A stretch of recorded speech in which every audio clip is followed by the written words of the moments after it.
자영업자에 대한 이야기가 끊이지 않습니다. 계속 뉴스가 만들어진다는 거예요. 뉴스가 만들어진다는 건 여러분 계속 새로운 일이 벌어지고 있다는 이야기입니다. 뉴스라는 것은 오래된 이야기는 다루지 않거든요. 반드시 새로운 이야기만 다룹니다.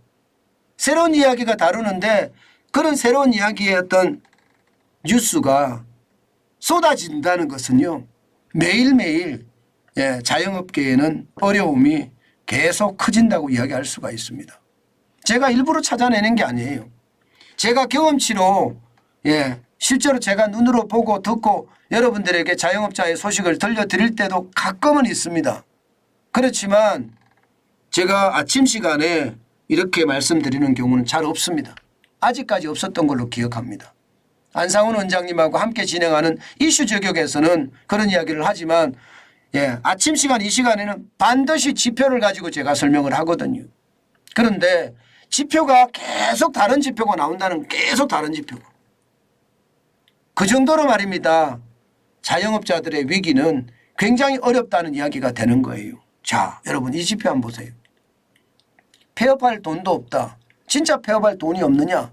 30평 규모 영어 학원입니다. 죄송합니다. 영어 학원의 철거비가 600만 원이에요. 600만 원. 600만 원이요.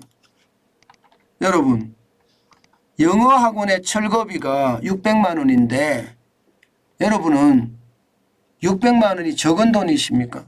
아니잖아요. 진짜 어마어마한 돈입니다. 진짜 어마어마한 돈이에요. 제가 있는 사무실이 제가 지금 일하는 사무실이 실제로 이게 베란다를 터서 이게 한 30평 정도 되거든요. 30평 조금 안 될 겁니다. 여기도 아마 철거비가 최소 600만 원 이상은 들어갈 거예요.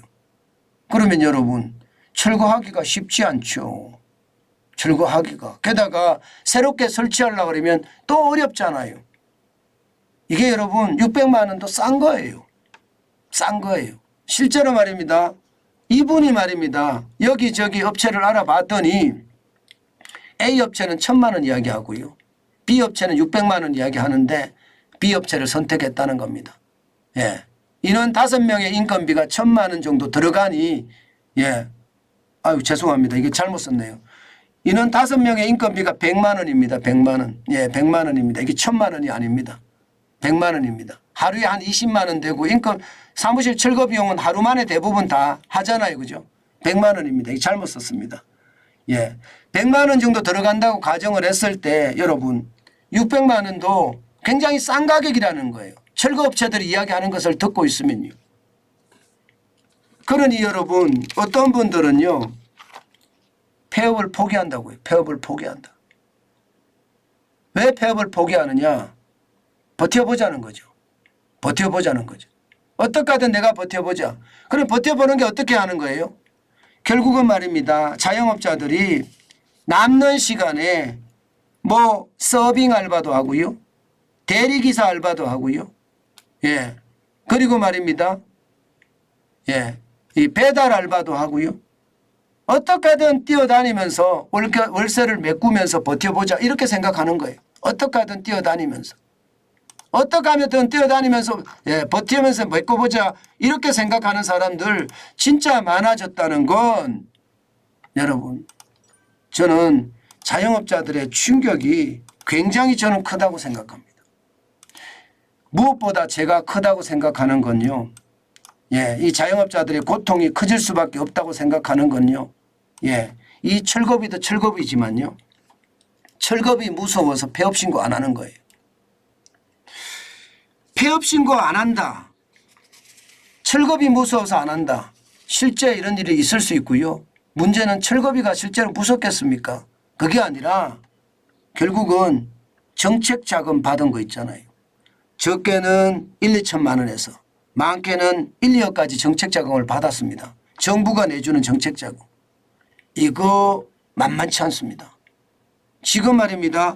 폐업 신고를 안 하는 사람이 진짜 많다고 하잖아요. 주변의 자영업자들을 보면 폐업하고 싶다 이야기하는 사람들도 많지만 실제 폐업을 한 사람은 굉장히 적습니다. 폐업 신고를 한 사람. 저는 이게 결국은 큰 위기가 될 거라고 생각을 합니다. 제가 좀 더 넘어갈게요. 좀 더 넘어가면 여러분 더 놀라실 거예요. 제가 지표를 만들 때마다 놀라는 게 이런 지표인데요. 자영업자 신용위험지수 한번 보세요. 지금 2021년부터 시작을 해서 자영업자가 어렵다 했잖아요. 지금 2023년 1분기가 56.3입니다. 56.3. 이게 100에 가까울수록 위험의 수치에 가깝다고 하거든요. 2분기가 42.2였고요. 지금 3분기 시작되죠. 3분기가 51까지 지금 나오고 있습니다. 물론 2020년 1분기 76.4나 2분기 64.5보다는 낮아요. 그러나 여러분 100에 가까울수록 이게 심각하다고 이야기하는데 51까지 넘어가면 충격이 될 수밖에 없죠. 저는 자영업자들이 51이 된다고 하면 신용위험지수가 이 정도 되면 자영업자 절반이 위험하다는 뜻이 되는 거잖아요. 뭐 단순하게 제가 표를 가지고 이야기를 한다면 말입니다. 그 정도로 말입니다. 자영업은요 지금 최악의 사건으로 점점 갈 수밖에 없다 이렇게 이야기합니다. 게다가 말입니다. 이제는 돈도 더 이상 빌릴 수가 없다. 제가 주변에서 듣는 이야기도 그런 이야기를 많이 들어요. 야, 이게 장사가 이렇게 안 돼서야 어떻게 먹고 살까 이런 이야기를 입에서 그냥 쉽게 한다는 것. 진짜 그것이 현실이 되고 있다는 것. 그것을 생각하면 자영업자들의 충격의 어떤 파장은 저는 굉장히 커질 거라고 봅니다. 게다가 빚이 적습니까 어디? 빚이 말입니다. 2023년 1분기 기준으로 보면 1033조 7천억 원이거든요. 1033조 7천억 원. 굉장하거든요. 이게 2016년부터 시작해서 대비를 해보면요. 115.3% 553조 5천억 원이 늘어났습니다. 진짜 많이 늘어났죠. 이렇게 왕창 늘어나니 과연 자영업자들이 계속해서 버틸 수 있을 것인가 거기에 대해서는 의문시 된다. 게다가 폐업 신고를 안 하고 버티는 이 돈이 또 얼마나 많을지 아마 조사는 지금 안 된 것 같은데요. 이게 조사가 되면 또 금액이 굉장히 커질 겁니다. 제가 여러분들에게 자영업에 대한 이야기를 지속적으로 제가 말씀드리는 이유는요. 간단합니다. 자영업이 잘 되기 시작하면 우리 경제가 잘 될 겁니다. 실물 경제거든요. 바닥 경제거든요. 자영업이 잘 안 되잖아요. 그러면 소비가 제대로 일어나지 않는다는 이야기가 되는 거고요.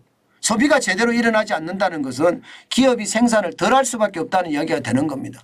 기업이 생산을 덜 하면 그게 길어진다면 기업도 구조조정해야 되거든요. 그러면 악순환이 되거든요.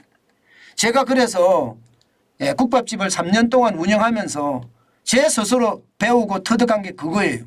자영업이 잘 돼야 나라 경제가 좋아진다. 왜 자영업이 잘 돼야 나라 경제가 좋아지느냐. 자영업이 잘 된다는 것은 소비가 충만해진다는 뜻이다. 소비가 충만해지면 기업은 생산을 더 해야 되고 일자리는 더 늘어나고 경제는 선순환으로 돌아간다. 저는 그렇게 깨달았거든요. 그때 깨닫자마자 제가 정환진 TV를 운영하면서 자영업자들의 어떤 상황을 속속들이 여러분들에게 그때 전하고 있습니다. 그만큼 말입니다. 실물 경제가 좋아져야지 전체가 좋아져야 된다는 생각. 저는 그 마음에 변함이 없고요. 앞으로도 실물 경제가 좋아지는 것, 실물 경제 위주로 여러분들에게 경제에 관련된 브리핑은 계속될 것으로 생각합니다. 저는 그렇게 할 거고요. 중요한 게요. 거시경제도 중요해요. 그렇지만 실물경제도 굉장히 중요하다. 미시경제도 굉장히 중요하다. 저는 그래서 거시경제와 미시경제를 계속 아우러 가면서 우리 경제를 이해하고 알아가는데 그러면서도 투자도 가끔 이런 분야는 투자하면서 투자도 가끔 섞어 넣으면서 여러분들에게 제대로 된 균형감 있는 경제 지식을 전하도록 노력하겠습니다. 그래서 제가 늘 자영업자부터 소상공인부터 중소기업부터 이야기를 하는 겁니다. 실물 경제가 좋아져야 되기 때문에 말입니다. 그만큼 우리 경제 지금 상황은 나쁘다. 자영업자가 줄줄이 무너질 판이고 아직까지 좋아진다는 말이 전혀 나오지 않는 것을 봐서는 앞으로도 더 나쁘다. 그 상황이 좋아질 때가 언제가 되겠지만 그때가 경제가 좋아지는 순간이다. 그 말씀 다시 한번 올립니다. 네, 오늘 제가 준비한 내용은 여기까지입니다. 오늘도 여러분 함께 이렇게 시청해 주셔서 감사드립니다. 지금 저는 이런 생각을 해요. 여러분들하고 이렇게 함께 소통을 하면서 제가 스스로 많이 느끼는 것은요. 경제 지식에 대한 어떤 목마름이 굉장히 크구나 그런 생각 참 많이 합니다. 앞으로도 제가 최대한 말입니다. 이념을 집어넣지 않고요. 순수하게 자유민주주의와 시장경제 여기 안에서만 여러분들에게 계속 말씀을 드리겠습니다. 자유민주주의라는 이야기를 제가 맨날 하는데요. 그것 때문에 오해를 가끔 사기도 해요. 왜? 시장경제를 망치는 그런 정책들이 자꾸 나오거든요. 뭐 야당이든 여당이든. 그러면 그 나오는 것은 제가 여러분에게 브리핑합니다. 당연하다고 저는 생각을 합니다. 제가 정치 이야기를 많이 한다 이런 말씀도 하시는데 필요하면 정치 이야기도 하겠지만 뭐 정치 이야기를 저는 많이 할 생각은 전혀 없습니다. 정책 이야기를 하겠습니다. 정책. 보세요. 제가 정치 이야기 하는 거 있는지 대부분 정책 이야기입니다. 그래서 정책 이야기라고 받아주셨으면 진짜 감사하겠습니다.